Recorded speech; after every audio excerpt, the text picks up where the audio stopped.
Should Jason Statham be regarded as the... Hang on a sec. There we go. Should he be regarded as the British Steven Seagal since he's dead serious and a martial artist? No, I'm not sure. It's a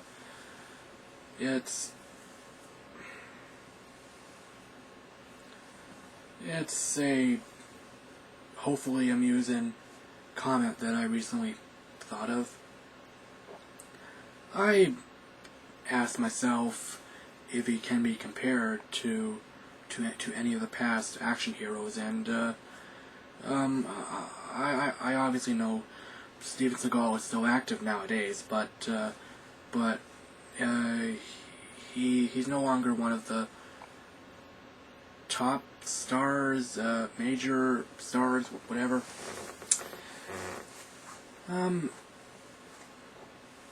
Maybe a lot of people think Mr. Statham can't act. Well, I think he's good. Cellier proved that he can act. Cellier is bad, but it's bad. I'm sure Jason will play at least one more villain in his career. I'm sure he'll have a long career ahead of him. I haven't seen Lock, Stock, and Two Barrels or Revolver yet. I like to. I've heard the first movie proves he can act, and maybe the second movie I mentioned. I like to review the Transporter Trilogy. It's a good franchise. Those movies are fun, cheesy, exciting, and tame or somewhat tame. They're not very violent, or some people could or already have said, yeah, they're pretty violent, but they're not graphically violent, so they're somewhat safe. And so, well, whatever. Your opinion doesn't matter to me. I think they're not very violent. I mean, yeah, there's a lot of martial arts, but there's hardly any blood or gore, and not much shooting. It's my personal opinion. Don't bother trying to make me reconsider my opinion via whatever. The first movie is my favorite.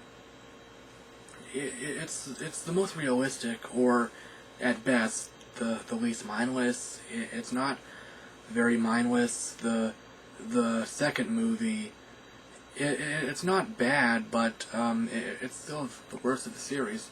It's the most mindless. There are two, maybe a few more very ridiculous stunts, and the explosions are obvious CG. You could say fake CG looking, but technically CG isn't always real looking. Maybe generally CG isn't supposed to look real. I mean, if you see very fake, awful looking CG, well, yeah, it's fake. I mean, when I see average looking, just plain obvious CG, it's average. The third movie is pretty good. It's nearly as good as the first movie. One or two chase scenes, they do feel forced, and maybe the first 20 minutes is a little boring. Maybe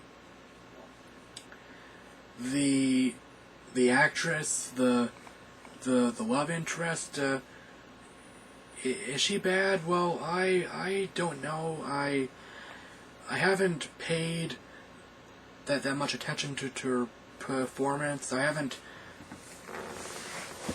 I haven't paid much attention to the acting in the whole movie in general. In fact, I haven't watched many of the dialogue scenes that much. So, it's a good trilogy. It's a good franchise.